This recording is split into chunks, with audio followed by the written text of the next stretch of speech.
I'm co-founder and head of carer support at Mobilise. And I'm also caring for my husband, Matt, on and off. He was diagnosed with Parkinson's about 20 years ago. Our topic today is about getting a break from caring. And the traditional understanding of respite might be that the carer goes away for a few days or more. Someone else steps in to take over the care, either at home or in a care home setting. But good to understand. But that might be a bit restrictive and might not be what you imagine when you think about taking a break.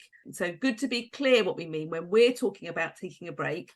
We need to articulate what that might mean so that we can get the right support. And taking a break of some sort in a way that works for you is really what we're aiming for here. But let's hear from our guests a little bit about what respite means for them and the difference that it makes in their life. Liz, can I start with you? Sure, yeah. I started having a couple of hours a week of carers, which were tricky to sort out to get the right match with my husband last year. It wasn't terribly successful. I would dash out to meet a friend for coffee. And it gradually got clear that I needed more than that. And then this year we had quite stressful situations, sort of leaving the house unexpectedly. And I began to get quite stressed. I wasn't sleeping and really feeling like, how can I carry on like this? Friends and close family kept saying, you need a break, you need a break. Oh, no, I can't really. I just felt I was going down a tunnel. Eventually, I really did crash and I had lots of physical symptoms and thought, I've got to take the plunge here or I'm not going to be good for any of the rest of the family and it'll be hopeless. My daughter was expecting a baby and so on. So I did go and look at a care home that had been mentioned to me as suitable for younger people with dementia. Thankfully, they had a 2-week slot and I just said, let's go for it. I just can't tell you how valuable it was. I was very fortunate. Paying for these things is a whole other issue. We paid for it. I didn't discuss it with my husband. He couldn't have understood it, but we went for it. And I was terribly worried. It couldn't possibly work. It would make everything worse. And it didn't. It was fine. He got through the first few days, which clearly is terribly unsettling for somebody who doesn't understand what's going on. But when we went to see him in the beginning of the second week, it was as if he'd always lived there. I couldn't believe it. I could not have told you that would have happened. So I just want to say, don't make your mind up too firmly in advance. It's not always as bad as you think. It could be quite different. So I was so encouraged and it's given me a sense there's a future of options. Lovely. So well done. Well done. That's big respite, isn't it? That was big respite. But I hear before that there was little trying to take trips out and trying to manage it. Absolutely. That was the end of a long road. Oh, well done. Lovely to hear that. Anna, what does respite mean to you? What difference does it make? So I am one of the people who respite bites me on the bum every time. If I have a longer break, it just knocks me and I feel quite resentful. I've just had this lovely 2 weeks and I've come back and it is just the same old rubbish. So what I do is I make time for me just sewing or doing crochet or something just out of the way because the longer breaks for me just don't work. But that's not to say, like Liz says, in the future that it's not something that I'll need to do for all of us. Not just for Charlie, but I've got 2 other children as well. So it might be something that I need to look at for them. Yeah. So you found what didn't work for you, a way of making it work for now, but aware that in the future you may need to keep revisiting that and keep moving on with it. Lovely. Thanks, Anna. Really great to hear that different version. Yvonne, what about you? What does respite mean to you? Being able to choose what I'm going to do with that time, as opposed to it being dictated by the needs of the person I look after. And I think that the need for respite or breaks where someone else is doing the caring has crept up in the same way that the progression of MS has crept. So it's impossible kind of to define a moment in the way that Liz has described. And I know we're going to talk a bit about how respite is paid for, but in Marie's care plan, there is 4 hours twice a week when somebody comes and does the things that she wants to and takes her out. She wants to go out or in if she's not very well.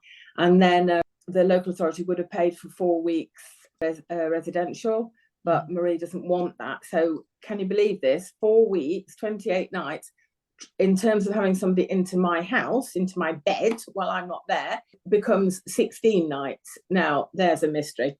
So obviously have to use that really mindfully, really carefully, and tack it on maybe to one of the 4-hour breaks. Yeah. And I know that if I've got, say, a Tuesday when there's 4 hours coming up and I can't decide what to do with that 4 hours, or I find I'm just shopping or I'm just, running around, then that now tells me, actually, I need to stop and I need to think, because I'm starting to get overwhelmed and I'm starting to not be able to think about what I might want. For example, so here I am, not in my house because I don't have such lovely wallpaper, but in my neighbour's house. And actually this feels like respite, because the paid carers are in my house looking after Marie and sitting, chatting and drinking my tea and coffee. And I'm here. So just those small things, as well as the big chunk of time.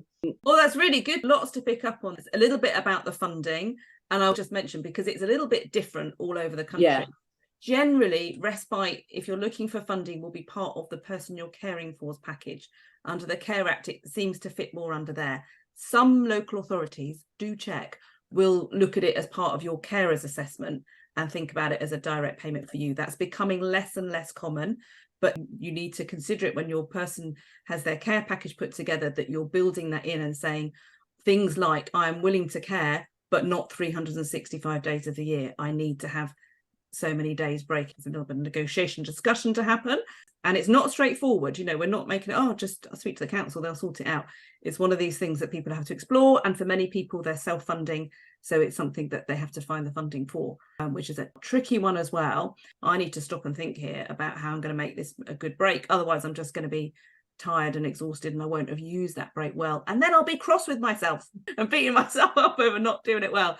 So lots to think about that. But the real reason is to really understand how important a break can be and the difference it can make. And that sometimes the first time we do it, it doesn't make a big difference, or it doesn't seem so great, or we get that respite. So it's worth looking at, how can I do it differently?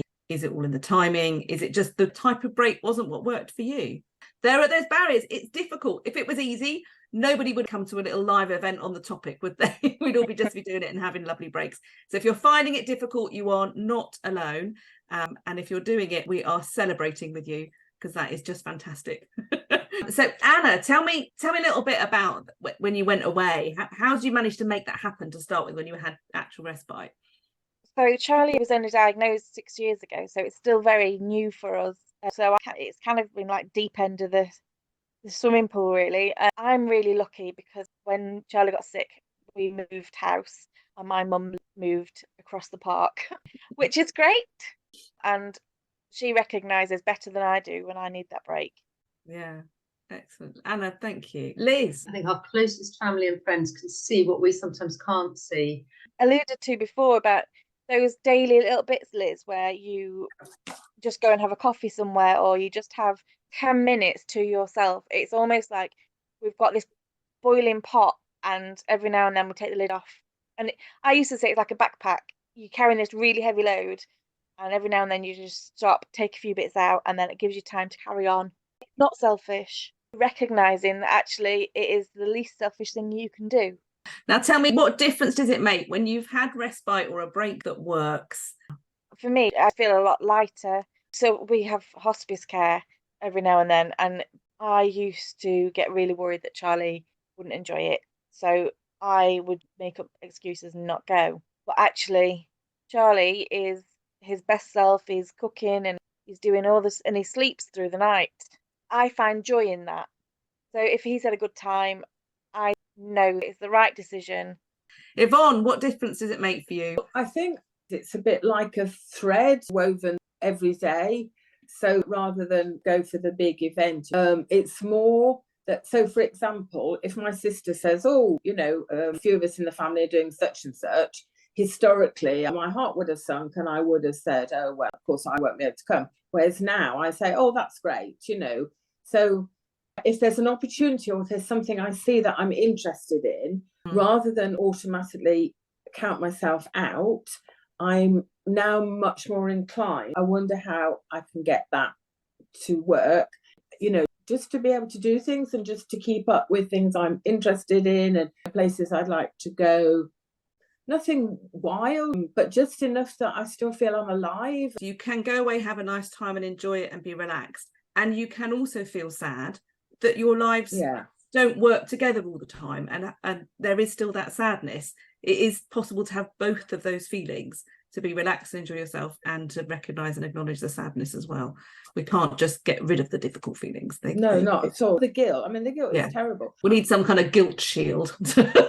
Where do you find respite care? So my husband has Parkinson's.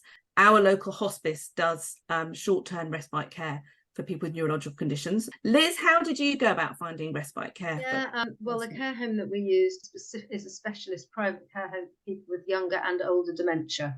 And I heard about it because a friend had told me several years ago that her husband was going there. And I thought, well, if he's going to be happy anywhere, that's the place. And also, when you're just looking for short-term day carers, like 2 hours here and there, just ask everybody, keep your eyes open, just network. So true. The answer is sometimes in our network. So if you're connected to your local Parkinson's branch or local advisor, they might know other people who are caring for someone with Parkinson's.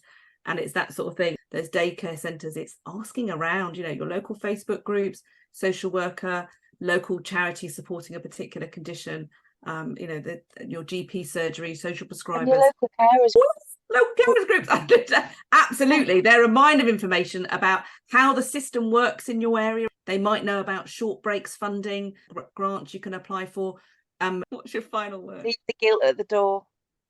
Just don't give up. Make time for you. It's important. We have to battle for it. We have to believe in it, and just to keep going on it, really, and to use Mobilise, this great community of carers, because there's all sorts of experiences there that I guess lots of people will be glad to share.